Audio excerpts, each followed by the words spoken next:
Yo, it's the kid, it's the kid. What's up? What's up? It's your boy here, still on time. Look, I told you, man, we are getting more punctual. We are getting much more punctual. I told you, man, 2020, your boy is still gonna ride it, man. Last few days dealing with a bad old stomach bug. Man. It wasn't great. I wasn't happy, but we're live. We're swell. Shout out to the Football Hot members, your boy Josh and your boy Erhan. What up, baby? If you, to be a member, man, get your own emojis. Your icon can be popping off. And as Josh and Erhan will tell you, don't give away everything. Josh, Erhan, don't give away everything. They have already seen the Liverpool Man United preview. I believe that was 17, 18 minutes, full tactical breakdowns. A full tactical breakdown, 17, 18 minutes. They've already seen it because you get early looks, if you remember. And it will be dropping on the YouTube channel 9 a.m. 9 a.m. will be dropping on the YouTube channel. But again, for pretty much most of my videos, early looks will be given to all Football Hot members. And of course, if you have a higher tier, you get all the exclusive beautiful videos, and it's very, very cool. All you have to do is just click on the join button below. And you shall be given that sexiness, that loveliness, that beauty. So without further ado, man, this is what it is. So this is really a Q&A, but so what I want to do this whole Friday thing, I definitely want to focus on this being question and answers, but because it's a Friday, it's also a preview stroke Q&A as well. So while you guys are getting in your questions, just throw in your questions and I will pick them out. Bundesliga is back. The Bundesliga is back. Schalke just defeated Mönchengladbach. And that is very, very important because Mönchengladbach were on 35 points. That means that if Leipzig beats Union Berlin, who are 11th, that means they will go 6 or 7 8 and 9. They'll go 5 points clear. So Leipzig can go 5 points clear if they beat Union Berlin, and that will be a very, very key shift with regards to what they're going to do in the Bundesliga. And Leipzig could be on the way to really winning this league. And I said again, that is very, very significant because I remind people Nagelsmann is younger than me. I won't reveal my age, but Nagelsmann is younger than me. Nagelsmann in his early 30s. What he's doing with Leipzig is outstanding. Not only are they in a strong position to win the Bundesliga, I think they're favorites over Tottenham. So, so we have Augsburg will host Dortmund, and we also have Bayern Munich will face Hertha Berlin on Sunday. Syria. Let's see what's popping up in the Serie A right now. So Serie A right now, what else going on? So in the Serie A, so Juve are top, 48 points. Inter Milan are second, 46 points. So Inter Milan are 2 points behind them. But Lazio, people are forgetting about Lazio. Lazio are the most informed team in the Serie A. They're on 42 points. If Lazio win their game in hand, they will go to 45 points, 3 points behind league leaders Juventus. And in the Serie A, what do we have? So Lazio will face Sampdoria. Napoli are facing Fiorentina. Milan, Udinese, what can Ibrahimovic do? Inter are away to Lecce. They're away to Lecce, and the Sunday evening game is Juve hosting Parma. Let's see what's going up in the La Liga right now. So La Liga, what's popping off? So Barcelona, Real Madrid, both tied on 40 points. We have a tight race. Both tied on 40 points. Atletico Madrid are on 35 points, 5 points behind. Sevilla are on 35 points as well.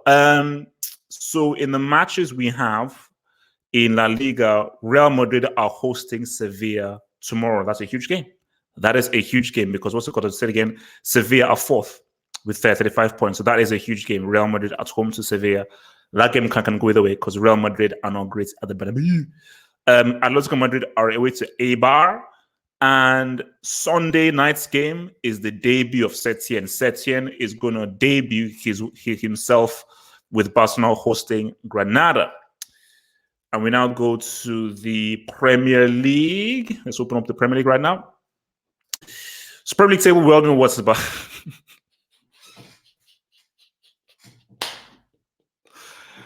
Whenever I look at the table, it looks like a glitch in the matrix.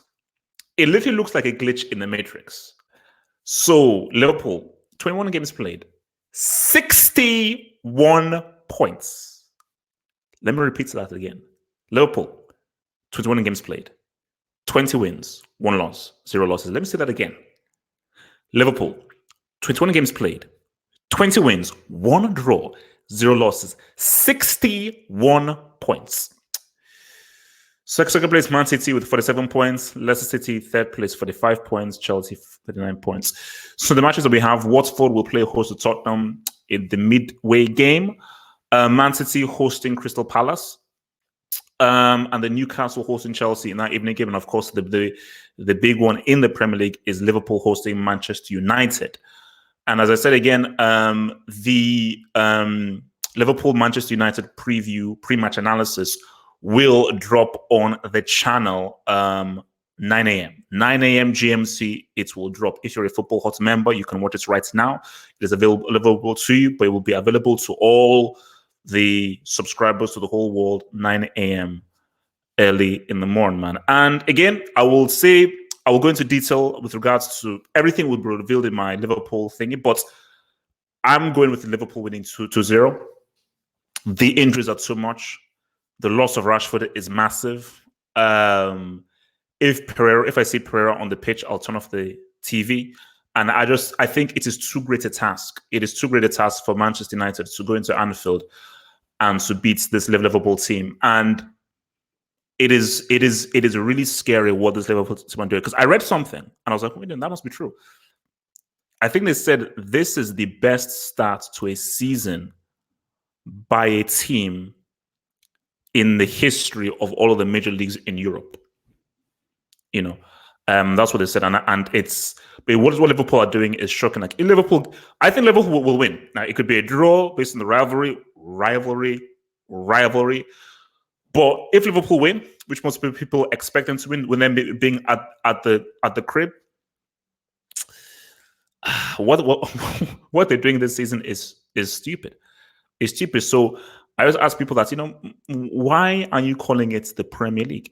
Why are you calling this the Premier League? It really makes no sense whatsoever, man. So yeah, man. Let's get on to it, man. So remember, ask your questions, ask these questions, throw your questions in. So I'm hearing about this Bruno Fernandes guy, and my thing is, I've not really seen much of him. But whenever you get these Portuguese guys as your boy Nuno Espirito Santo has shown, I know these guys are always very, very skilled. These are always very, very, very skilled people, man. And I think that I'm not sure whether he's enough to really lift United up. I don't think he's enough to really change United's fortunes. Because at the end of the day, like he isn't like a superb individual superstar who can rise up and winning games for Man United, despite whatever happens with regards to the manager and so forth. Because I still say that Solskjaer is not the right man. Solskjaer isn't the right man for this team, and Solskjaer is not going to lead these guys back to glory. And it's going to be a few years before they really rise through, man. Okay, so let's see what you guys remember, guys. Send in your questions, man. This is a Q&A. This is a Q&A, man. Send in your questions. Anthony Martial over Marcus Rashford. Yes, I agree with that. Yes. Taking nothing away from Rashford, Martial is the better player. 100%. Like Martial is 100% the better player. I mean, I just think that technically he's better dribbling. And just as far as just basically, Martial looks more so like the finished article. You know what the thing about Martial is? He needs to be in a better team. Put Martial in a better team would be amazing. Martial in France would be money. Martial in France would be absolute money. Like Martial, Mbappe, Griezmann, that is a crazy trio. That is a crazy trio. Or Martial, Benzema, Mbappe. Jeez. So, let's see what the other say, man. Rashford. Send in those cues, guys. Send in those cues. So Bruno Fernandes, man. Look, I said again, look, I haven't heard about this dude. He's not really been on my radar, and I don't think he's one of those guys like, what do you want to say, like a Kai Havertz, like an Us and everything, which people have on their radar. So, and I just don't feel, and I just don't believe that he is a guy that was going to come in and vastly improve United, but he will improve them. He will improve them because he has been highly rated, highly regarded. But beyond that, you know, the key thing, the most important thing is how is he going to be used? How is he going to be used? Is he going to be used well? Is he going to be utilized properly? That's always the key thing, man. Should the away goal rule be scrapped? No way. The away goal rule, I believe, is one of the greatest introductions to football. It's flipping amazing, you know, because the away goal rule is what makes the Champions League special. And there is, and same thing with the golden goal, which is why I was so disappointed that the golden goal rule went away. The away goal rule keeps you on your toes. It means that you always have a chance to win. And do you know what the away goal rule does? It forces teams to attack. It forces teams to attack. So even if you're losing, you can still be winning based on you just getting that away goal. Because like just scoring that away goal changes the whole complexity of the game, because you take away the away goal rule. Okay, it's 2-2. Okay, we'll just go to penalties and we'll just be settled. But now with the away goal rule, it's like, oh, score 2 away goals. Okay, we now need to attack. We attack. And the beauty of the away goal rule is that you get more instances where extra time is ruled out, and that is the beauty. I don't want to sit around watching a 120 minutes crappy game. I don't. Okay, I want to watch an exciting game where everyone is at the edge of their seat. Everyone's at the edge of their seat, and everyone is trying to say what's up. So 100% here. All right, let me hit up the super chat here, man. So shout out to my main man here, Josh Byrne, man. Thank you for the super chat, bro. So Josh Byrne says, do you know that Liverpool front three score less than United, but we are still so far ahead of them? Doesn't matter how many you score, but when you score. Yeah, that's the truth. It's about effectiveness. It's about effectiveness, you know. What has made Liverpool so dangerous is everybody can get it. Everybody can get it. Trent has scored. Robertson has scored. Wijnaldum has scored. Milner has scored. Henderson has scored. Van Dijk has scored. Lallana has scored. People off the bench are scoring. So when goals, because what you always fear some of is, oh my gosh, man, what if our top goal scorer goes down? What if our top goal scorer isn't in there? You're like, oh, what the hell? But what Klopp has created is everybody has a chance to win this game for us. Everybody can be a hero. And when everybody's attacking, whether you're defending or you're a defender, if you see the chance, score. If you see the chance, score. We are not a one-man team. I think Klopp he had that same thing for Dortmund. For Dortmund, they attacked as a team. So what Klopp wants is you're not defending against 3 attackers, you're defending against like 7 attackers. Because you're getting penetrated on the wing, you're getting penetrated in the center, and you're getting penetrated by attacking midfielders as well. And you're getting penetrated by defenders coming in from a corner. So you're getting they're getting that ass in each way possible, man. So that's the issue. All right. Rumor is the new Xbox will have an option to change between its normal area. I don't understand. Look, as I said again, unless no.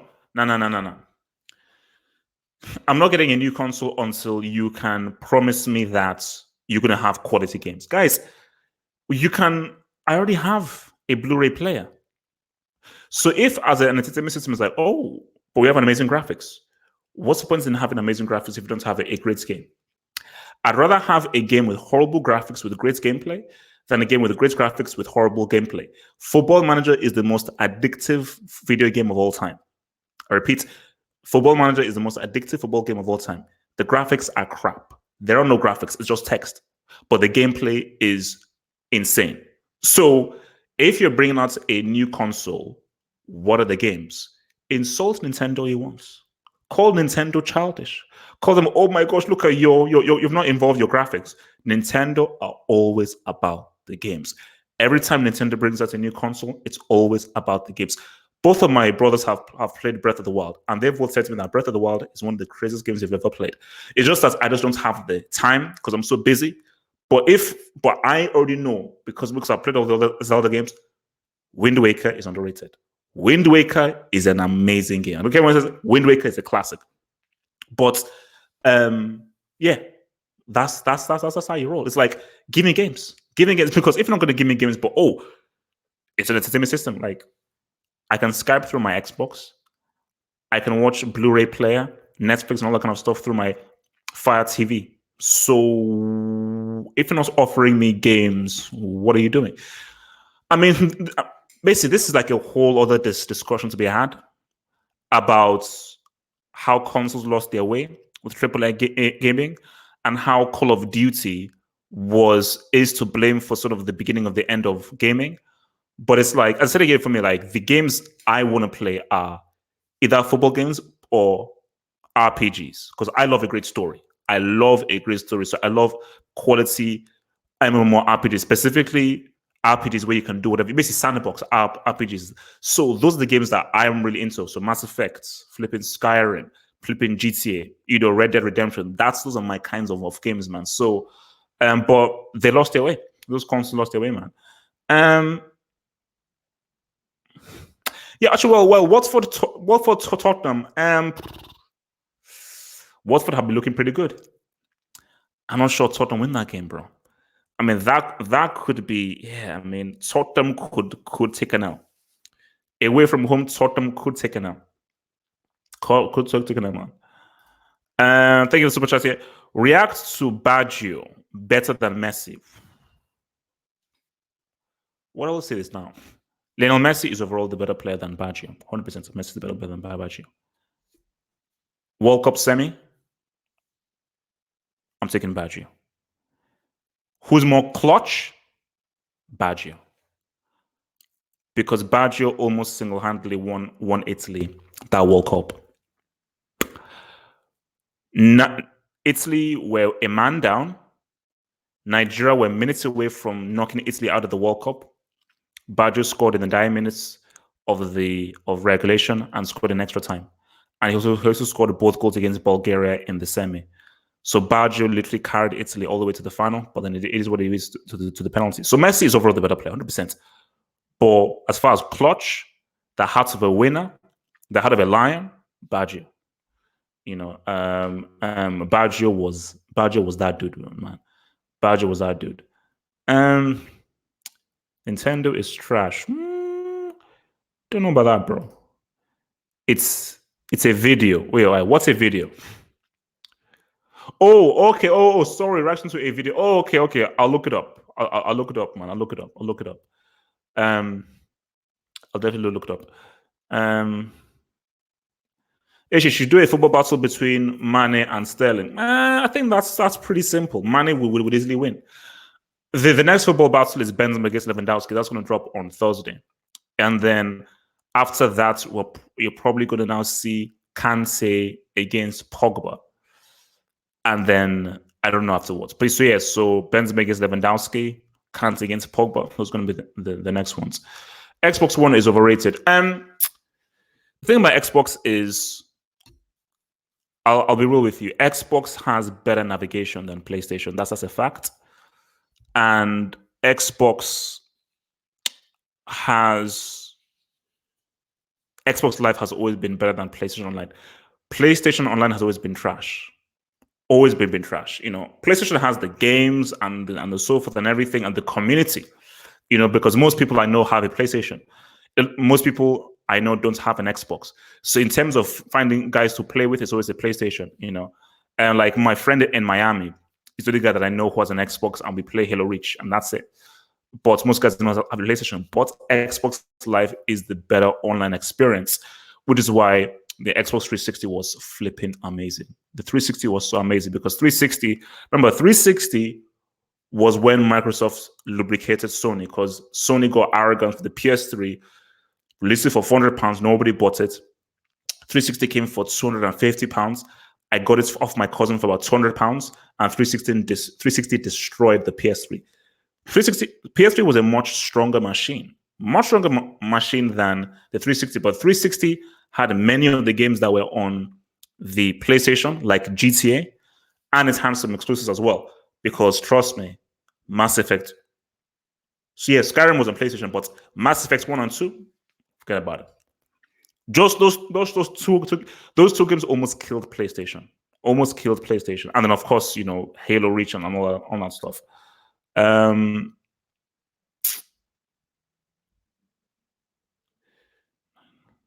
United will be relegated. Easy. United not going to get relegated, man. Relax, man. Come on, bro. That's a bit harsh.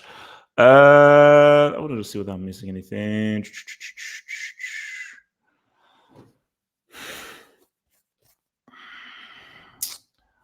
Let's see. Mane, Vanema, PSN. Yeah, no. I say PlayStation is that. It's not really my thing, man.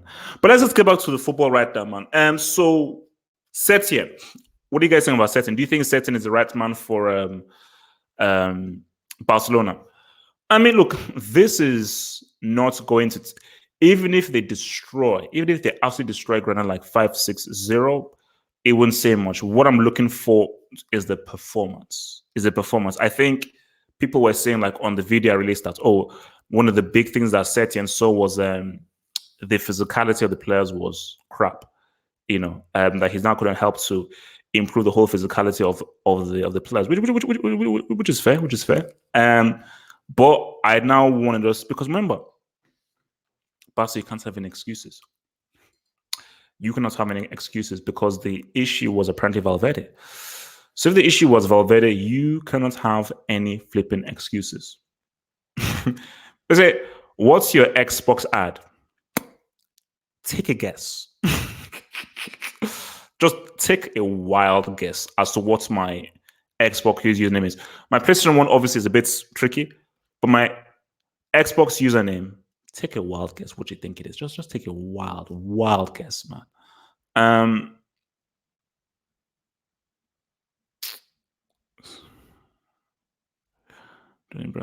Forget about it. So apparently Xbox Series will have an option to switch to a Windows 10 system and its normal system. People can get stuff like Stream Library and their Xbox. Okay, that's cool. I don't have a Windows 10. I upgraded it to a Mac right now. But the fact remains is that what games are you bringing out? What next level games are you bringing out? I'm about, like, how are you pushing the video game genre forward? And they sadly aren't pushing the video game genre forward, bro.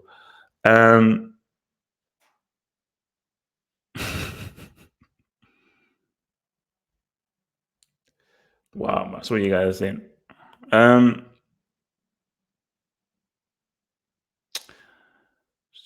Success. Setien is another sorry, man. So no, I mean, look, man, as I said again, man, it's all about the Champions League. And I think that I mean, you have a great title race in La Liga right now. And I think because Setien is coming in, I don't know. I don't trust Real Madrid. I never have. And I just think that, Real Madrid is one of those teams where, like, and this is what we discussed before. Do you put your focus on La Liga or the Champions League? If you have a game, like a La Liga game and a Champions League game, 2 or 3 days between each other, for Real Madrid, which do you focus on? So is it that important that you haven't won in ages? And because you haven't won in ages, is it a case of, like, there is now much more focus on trying to win La Liga? Or, bro, it's the Champions League. You are the Champions League team. Do you want to really now add to your legacy? I said again, I just don't think it's Real Madrid's year to win the Champions League. They don't have the players. They don't have the players to do it, man. And I'm still looking at Liverpool or Juventus. PSG now. PSG now. No way.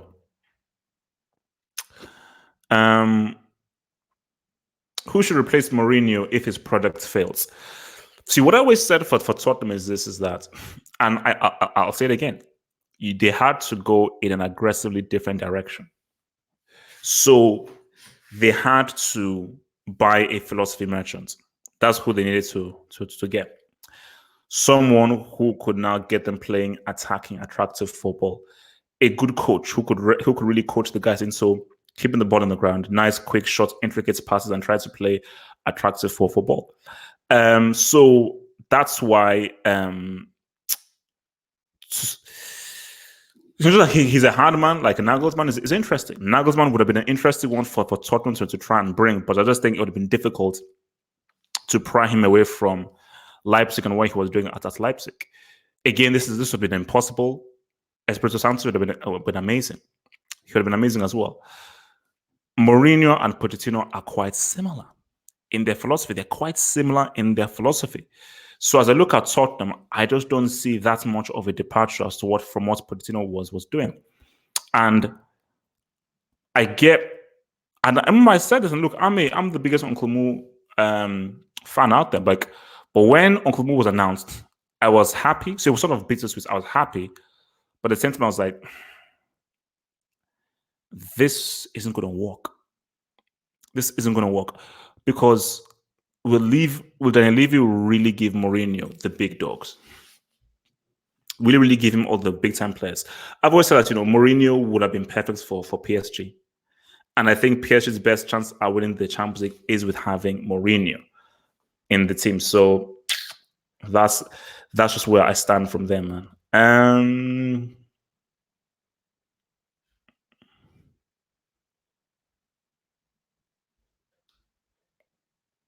Portuguese wingers.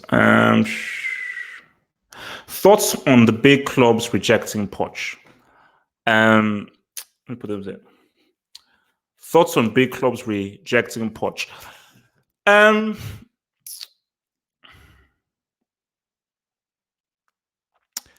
How good is Poch really? Was Poch ever a great manager? Now, Poch, I will always go back to that Champions League final. That was where you earn your stripes as a big dude. If you had played Lucas Moura and they got beat, it is what it is. But you maintained your philosophy, you maintained your team.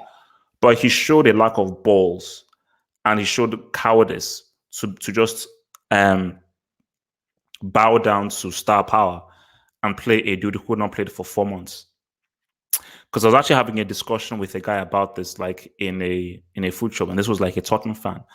And he said to me that, so your best player tells you that he's fit and you don't play him? And then, first off, I said that, who cares? It doesn't matter. Like, I should have also added that he isn't the best player. Tottenham's best player is Son. That is their best player. Harry Kane is the consistent goal scorer, but the star player, the X factor for Tottenham is Son. And Harry Kane isn't Messi. If Messi says he's fit, and I know that he's 80%, I'm playing him in that final. If Robin says he's fit and is 20%, I'm playing him in that final. If Maradona says he's 2% fit, I'm playing him in that final. Because those are the kinds of players that you just merely just have to play. Thank you, super chat here from Josh Burnman. So Josh Burnman says, how will the AFCON affect African superstars next year? In what sense, though? In what sense do you mean? I think that it's going to affect the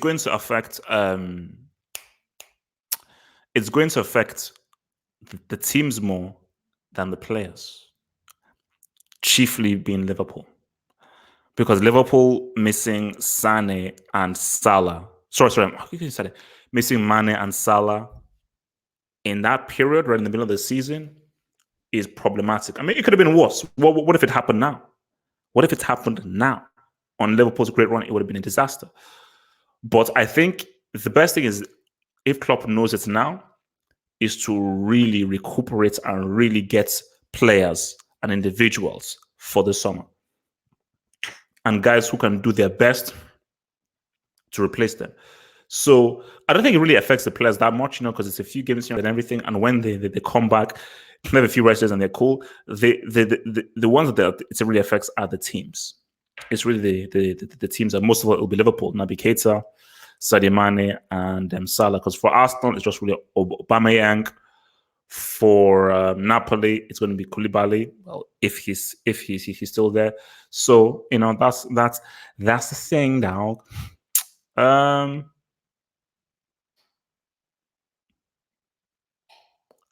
Thank you, man. Thank you, man. I'm not from Cuba. I am from Nigeria.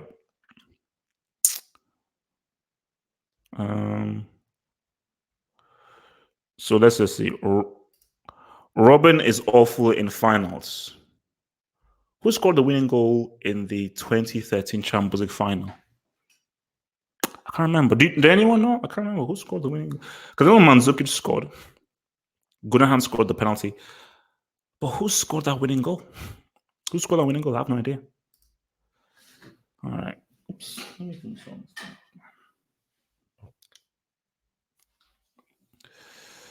All right.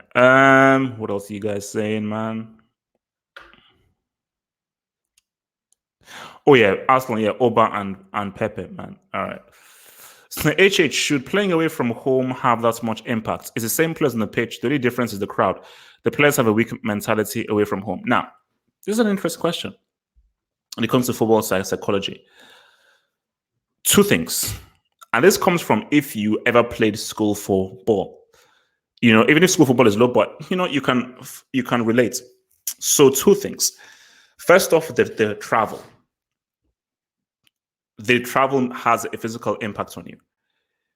You traveling to somewhere else physically affects you and physically affects how you're able to operate on the pitch. That's the first thing. Second thing is familiarity. Pitch familiarity is very, very key. And if your brain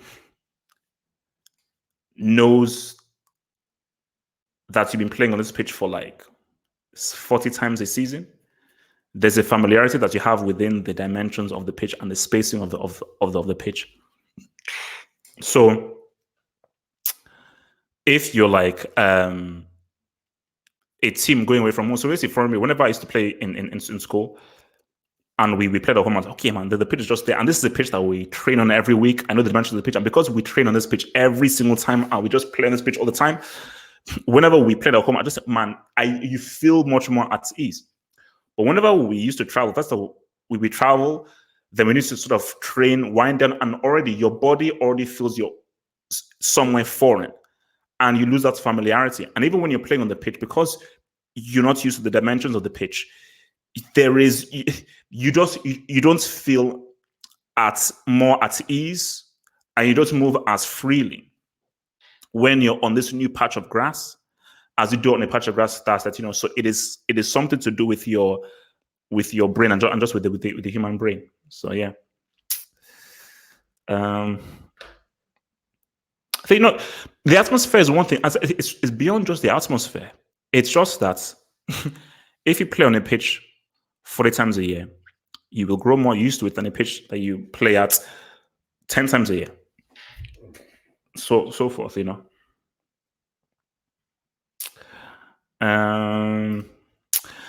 you think Mane and Salah can go down in history in the same way as Robin and Ribery, especially if they win more trophies with Liverpool, maybe a second?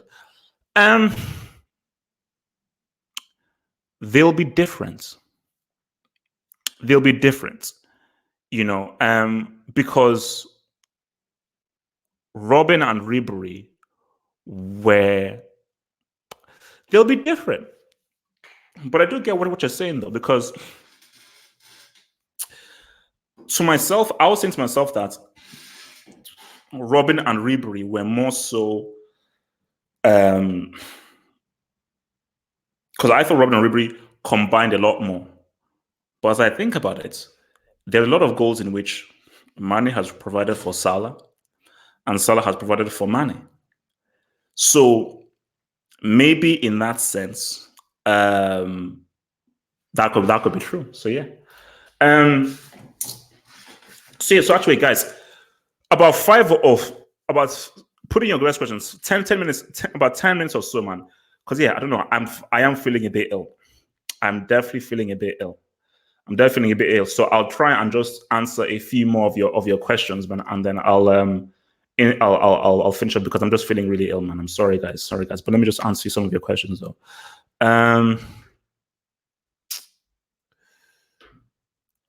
My prediction for Liverpool United, I am saying Liverpool to win 2-0. Liverpool to 2-0.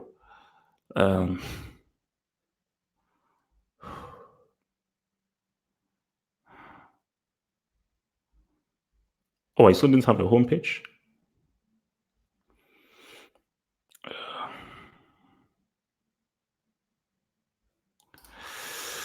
Lazaro, the main striker for Argentina, or would you have Aguero?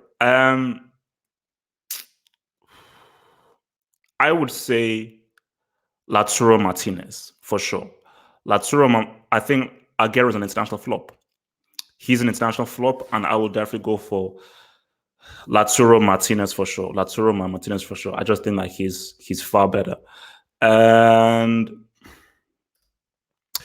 Sancho to Chelsea, that would be great, but it's not happening.